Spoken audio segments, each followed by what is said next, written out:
Oh hey, I have a gift for you today, an entire lesson taken from my course Les Bases de la Grammaire that is all in French Quest. Actually, this course was requested by the community of French Quest, but also on Instagram and here on YouTube. And if you want to know how I teach in French Quest, well, that's for you. And I'll see you at the end. Les adjectifs dans la phrase. Donc, c'est quoi les adjectifs? Adjectives in English. So similar. Yeah, okay. So they describe a noun, so that can be a person, that can be a place, that can be a thing, that can be, I don't know, I did not prepare any other example, so I do not know. Like that. And it doesn't matter where they are in the sentence. So it doesn't matter if it is the subject, the object, even further in the sentence, but it's for more complex sentences, so let's not focus about that, but just know that they can be anywhere. And they have to agree in gender and number with the noun that they modify or specify, okay? So for example, you have a house, okay? It's a house, no matter how it is. If you add an adjective, technically it specifies it, modifies it. A small house, well, it cannot be big, it is small. So you're providing more information, more details. Okay, so when we say they have to agree in gender, so that means that the adjectives will be slightly different if the noun is feminine or masculine. And when we say they agree in number, it means again they are slightly different if the noun is plural or singular. So where do we put it in the sentence? Où se place-t-il? So, most of the time, so I know I prepare something and then I change my mind. My students, they know I do that all the time, so bear with me. So most of the time, most adjectives, they are après le nom, so after the noun. It is the column in the middle. Okay. Most adjectives. But it can be different. So after the noun, most adjectives, okay, as I said. Colors, they're always after the noun. So in French, you won't say the blue house, you will say the house bleu, la maison bleue. I thought about that examples just on the spot right now. Proud of myself, didn't prepare it. Anyway, but not only for colors, okay? Now I cannot think of on the spot, but it's fine. We'll see that later. Again, most adjectives after the noun, and when you have two adjectives for the same noun, but these two adjectives are linked together with a conjunction that we will see in the next lesson, so no worries. But for example, and is a conjunction. So, if I say the house that is, I don't know, small and blue, go together. There is a conjunction combination in the middle. Donc la maison, petite et bleue. I said small and blue, right? Donc petite et bleu. After. But there are quite a few adjectives. They're mostly really the most common ones and quite short. They go before the noun. So for example, I said petite, or well, it is technically petit, but because house is feminine, then in French, then it becomes petite. We'll see that in a second. So see, it should be before the noun, une petite maison. But I moved it after the noun because of that conjunction thing. So again, you may think it is a detail. No, it is quite important to place the words in the correct order. Not kidding. No worries, we'll practice and you'll have plenty of exercises to do so. So, as I said, before the noun, it is for short and common adjectives. Mostly if like it is about the appearance, like small, big, fat, skinny, pretty, ugly, all these kind of things. And also before the noun, if there is another adjective in the sentence, but no small words in between. Okay? So for example, well, it doesn't work in English, but donc ma petite maison bleue. Before, remember, we said ma maison petite et bleue, because you had that et. But if you take it off, ma petite maison bleue. That's how it works. And see, I'm saying the same thing. The house, it's small and blue. Same thing. But because of the small words that we add or what, we place the adjectives in different places. Et donc, sometimes the adjective can be after the verb. And it is with des verbes d'état. But same in English. You look tired. See, look is the verb, tired is the adjective, it goes after the verb. Same in French. Voilà. Tu sembles fatigué. Tu es jolie. You are pretty. So with verbe d'état, the adjective can come after the verb. And of course, there are a few examples. So for example, Paul in the text, he says, Mon travail est fatigant. My work is tiring. And yeah, he's a baker. It is tiring. But we need him. Important for society. So, mon travail, okay, that's the subject. Est, that's the verb. Fatigant is the adjective. So, it is about the work, but it is after the verb. Because that verb is un verbe d'état. It's not an action. We also have je prépare un repas simple. See, here, je is the subject, okay? Je is the one doing the action. Préparer, okay, préparer, to prepare. I think in English you would say I cook a meal, but in French we say je prépare un repas. Donc, je prépare, that's the verb. Je prépare what? Well, un repas, a meal, that is the object. And how is that meal? It is simple. Okay? And it comes straight after the noun. Je prépare un repas simple. And ma maison est petite. Again, after the verb, because it is un verbe d'état. You got it. You're great.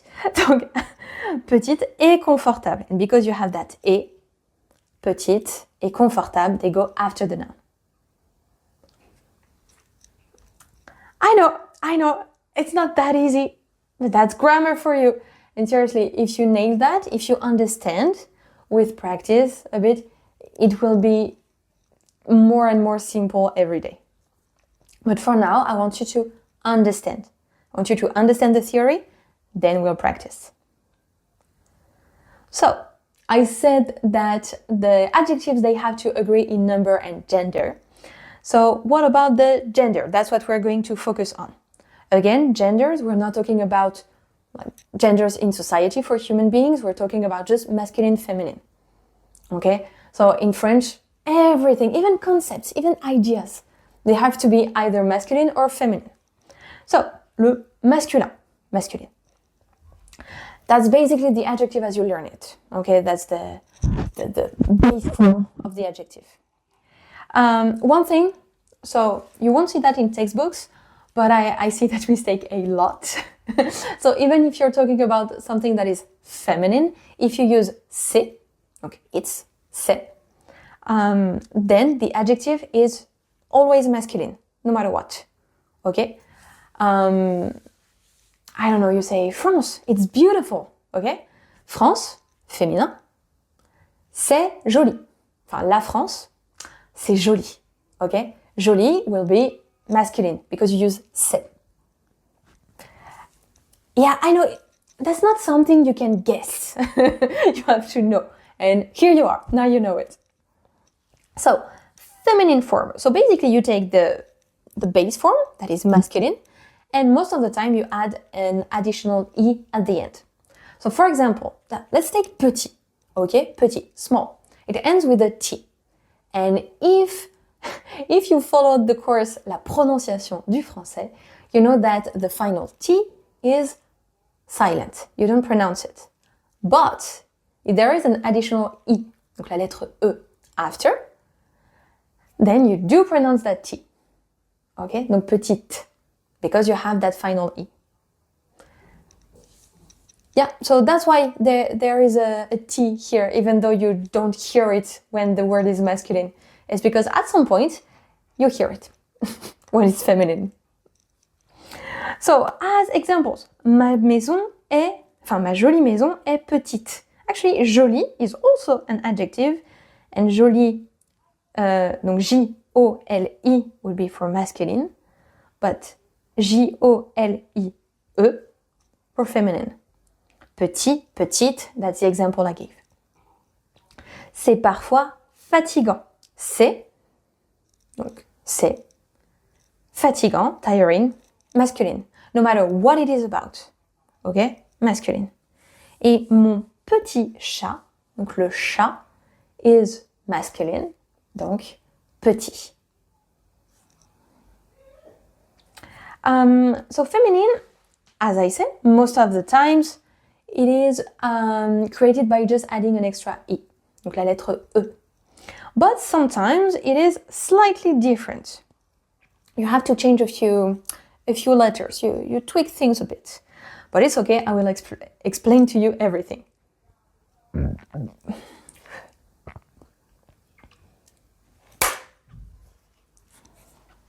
So if the adjective in the masculine form already has an E, that happens a lot, then it doesn't change in the feminine form. For example, confortable, confortable.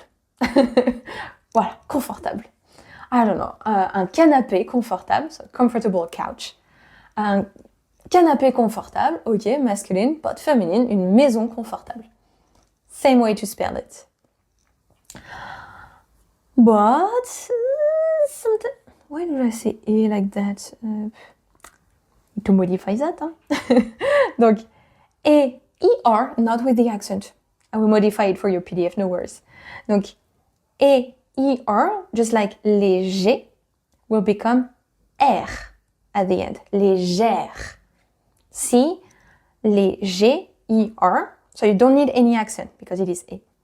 Légère, to have that sound E, very open. Again, pronunciation of French, prononciation du français. If you don't know the difference between these sounds, E, it's okay. Not that easy. Created a course for that. Donc, légère. So that is light. Then you have IL, that becomes ILLE. For example, nice, gentil, will become gentille. Gentil, gentille. Now I'm gonna say the letters in French, because you can see them, and we're here to learn French. Donc, EUX devient EUSE. Par exemple, heureux, heureux, happy, becomes heureuse. Voilà. Mon frère, my brother. Mon frère est heureux. Ma sœur, my sister. Ma sœur est heureuse. For example. OS devient OSSE. Par exemple, gros devient grosse. That is either big or fat. ON devient ONNE. Par exemple, bon devient bonne. And the sound is really different. Bon, that's the nasal vowel. Bon devient bonne. And here you open way more. On, bonne. Le F devient VE. Par exemple, neuf.